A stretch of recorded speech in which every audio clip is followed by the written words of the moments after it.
एक BJP minister, एक IPS officer और एक सीनियर जर्नलिस्ट। आखिर इन तीनों में से कौन था जिसने शिवानी भटनागर की मौत का खेल रचा? और आखिर क्यों 3.5 साल से भी ज्यादा वक्त लग गया पुलिस को इस गुत्थी को सुलझाने के लिए? नमस्कार, मैं हूं श्रद्धा राय और आप देख रहे हैं द चाणक्य पे, एक सच्ची घटना पे आधारित दिल्ली की कहानी।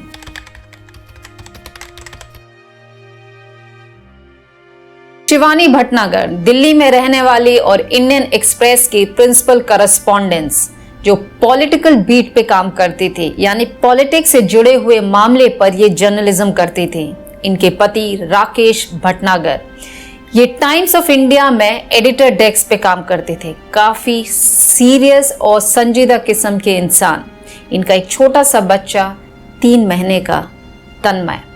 23 जनवरी 1999 दोपहर का वक्त, यानी लगभग 3 से 4 के बीच शिवानी के घर के दरवाजे पे कोई बेल बजाता है। वो शिवानी का कोई रिश्तेदार होता है जिसके पास उस घर की डुप्लीकेट चाबी भी रहती है। लगातार 2-3 बार प्रयास करने के बाद जब दरवाजा नहीं खुलता है तो वो डुप्लीकेट चाबी का इस्तेमाल करके घर के अंदर पहुंचता है। जैसे ही वो घर के अंदर पहुंचता है तो उसके सामने जो दृश्य होता है वो काफी खौफनाक होता है, क्योंकि शिवानी खून में लथपथ जमीन में पड़ी होती है, क्योंकि उसके गर्दन पे काफी वार किए गए हैं और साथ में ही उसका बच्चा, 3 महीने का बच्चा लगातार रोता है। वो तुरंत ही शिवानी के हस्बैंड को कॉल करता है और पुलिस को भी इन्फॉर्म कर देता है। हस्बैंड और पुलिस घर पहुंचती है और पुलिस अपनी तहकीकात चालू करती है। पूरी तहकीकात के दौरान पुलिस के हाथ में केवल एक इंफॉर्मेशन हाथ आती है, वो ये कि 3 से 4 के बीच में, यानी कि जब शिवानी का मर्डर होता है तो उससे पहले उससे मिलने के लिए राजीव भटनागर नाम को कोई व्यक्ति आता है। ये इंफॉर्मेशन उन्हें सोसाइटी के रजिस्टर से मिलती है जिस पे उसका नाम लिखा रहता है। इसके बाद पुलिस को कोई सबूत नहीं मिलता है, इसीलिए वो सबसे पहले यानी कि प्राइम सस्पेक्ट शिवानी के हस्बैंड राकेश भटनागर को बनाते हैं, जो कि टाइम्स ऑफ इंडिया में सीनियर एडिटर थे। काफी संजीदा इंसान, उनसे लगातार पूछताछ होती रहती है। लगभग 70 बार उन्हें पुलिस स्टेशन बुला के उनसे इस मामले में पूछताछ होती है।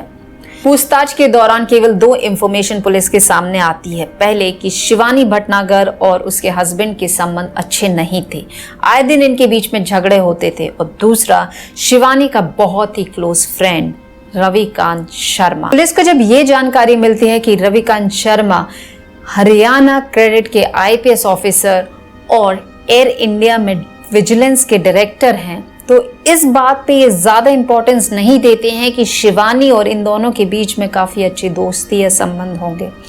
फिर भी ये रविकांत शर्मा के कॉल्स को रडार पे डाल देते हैं, यानी कि ट्रैकिंग पे लगा देते हैं। समय बीतता चला जाता है और इस केस में बहुत कुछ इम्प्रूवमेंट्स, यानी कि कोई भी जानकारी हासिल नहीं हो पाती है। रविकांत शर्मा 2001 तक आईजी प्रिज्म हरियाणा के बन जाते हैं। ये कुछ दिनों की छुट्टियों के लिए जाते हैं और अचानक से ये गायब हो जाते हैं। किसी भी प्रकार की इंफॉर्मेशन या कम्युनिकेशन इनके द्वारा नहीं दी जाती है, इसीलिए डिपार्टमेंट इन्हें इस पद से हटा देता है।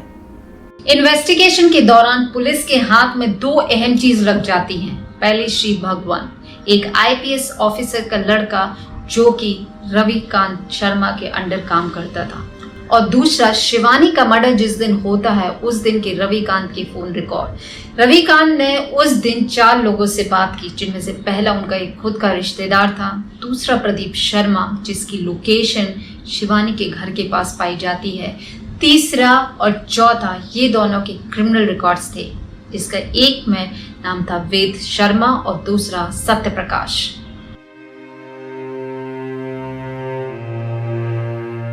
पुलिस श्री भगवान को गिरफ्तार करती है। पुलिस के दबाव में भगवान इस बात को कबूल लेता है कि रविकांत इस केस में इन्वॉल्व है।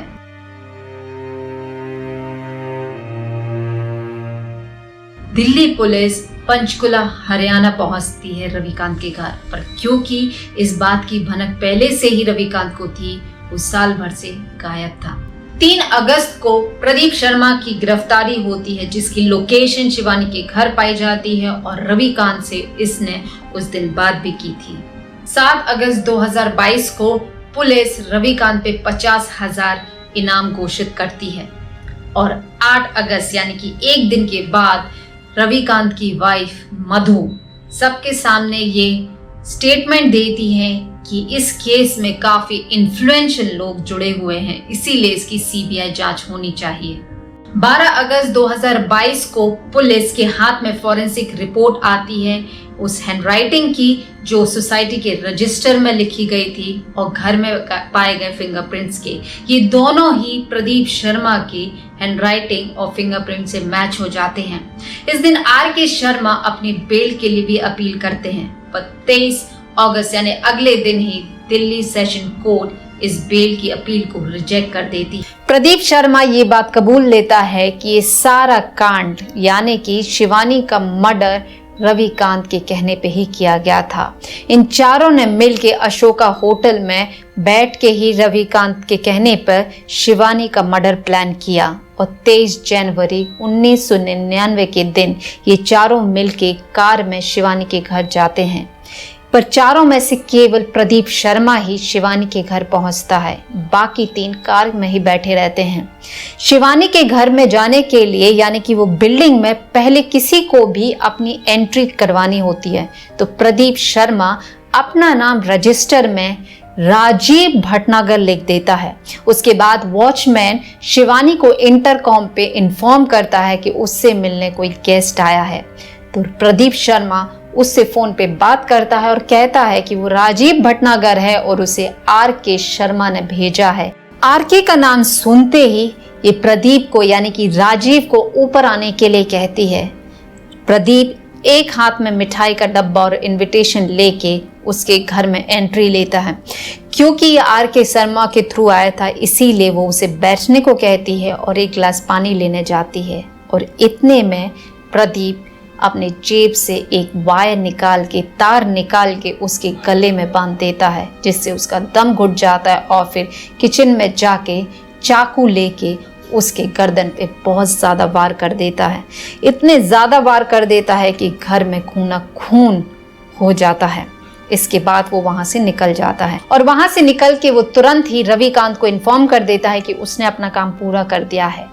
पर यही सारी चीज़ें यानी कि एविडेंस के तौर पे पुलिस के काम आती है। इनविटेशन कार्ड, मिठाई का डब्बा और फ़ोन कॉल और उसके हैंडराइटिंग जो कि उसने रजिस्टर में अपना नाम राजीव भटनागर लिखा था।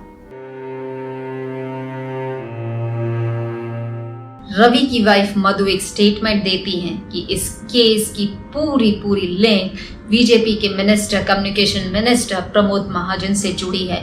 प्रमोद महाजन और शिवानी का अफेयर था। ये सुनते ही आप अंदाजा लगा सकते हैं कि किस तरीके का माहौल उस समय बना होगा। बहरहाल प्रमोद महाजन शाम होते होते इस चीज पे सफाई दे देते हैं और उनके सपोर्ट में अटल बिहारी वाजपेयी, LK आडवाणी और मुलायम सिंह यादव भी खड़े होते हैं और लगभग अगले दिन ही यानी कि 16 अगस्त 2022 को प्रमोद महाजन को पुलिस क्लीन चिट भी दे देती है। तो तीसरा को एक्यूज सत्य प्रकाश की गिरफ्तारी होती है और अगले ही दिन वेद शर्मा भी गिरफ्तार हो जाता है। क्योंकि लगातार साल भर से भागते भागते आर के शर्मा यानी कि रवि शर्मा को भी लगा कि शायद अब वो बच नहीं पाएगा, इसीलिए वो 23 सितंबर 2022 को अंबाला कोर्ट में खुद को सरेंडर कर देता है और अंबाला कोर्ट उसे 5 अक्टूबर तक की जुडिशियल कस्टडी के लिए भेज देती है। अब सवाल आपके दिमाग में भी ये आ रहा होगा कि आखिर रविकांत शर्मा ने क्यों शिवानी की हत्या करवाई। तो ये मामला 1998 का है, यानी कि शिवानी की मौत के 1 साल पहले का मामला है। शिवानी क्योंकि पॉलिटिकल इश्यूज हैंडल करती थी और 1998 में रविकांत शर्मा को पीएमओ ऑफिस में स्पेशल ऑफिसर डेजिग्नेट किया गया था और इनका यानी कि शिवानी का भी वहाँ पीएमओ के ऑफिस में आना जाना खूब होता था।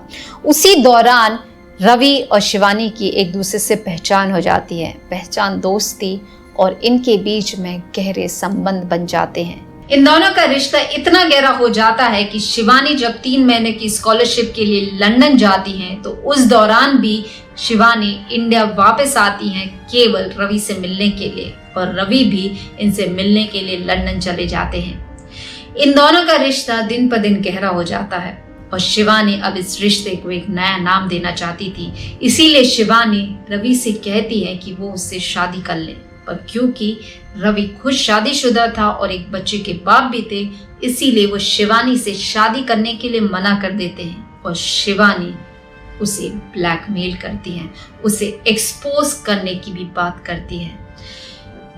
इसी के चलते अपनी रेपुटेशन को बचाने के लिए रविकांत शिवानी का मर्डर प्लान करते हैं और अक्टूबर 2009 में अपनी सजा काट के आर.के. शर्मा और 3 अपराधी यानी कि वेद शर्मा, सत्यप्रकाश और श्री भगवंत को रिहाई मिल जाती है। लेकिन प्रदीप शर्मा, जिसने शिवानी का मर्डर किया था, वो अब तक जेल में बंद है। शिवानी भटनागर मर्डर केस का एक पहलू जो हमारे सामने है वो ये कि रवि और शिवानी का एक्सटर्नल मैरिटल अफेयर था, जिसकी वजह से शिवानी की जान चली गई। पर क्या दूसरा पहलू ये नहीं हो सकता कि शिवानी के पास कुछ ऐसे डॉक्यूमेंट्स या ऐसी इंफॉर्मेशन थी जिससे वो रविकांत को एक्सपोज करना चाहती थी? आप इस मामले में क्या सोचते हैं? आप अपनी राय हमें कमेंट के माध्यम से जरूर बताइएगा। नमस्कार।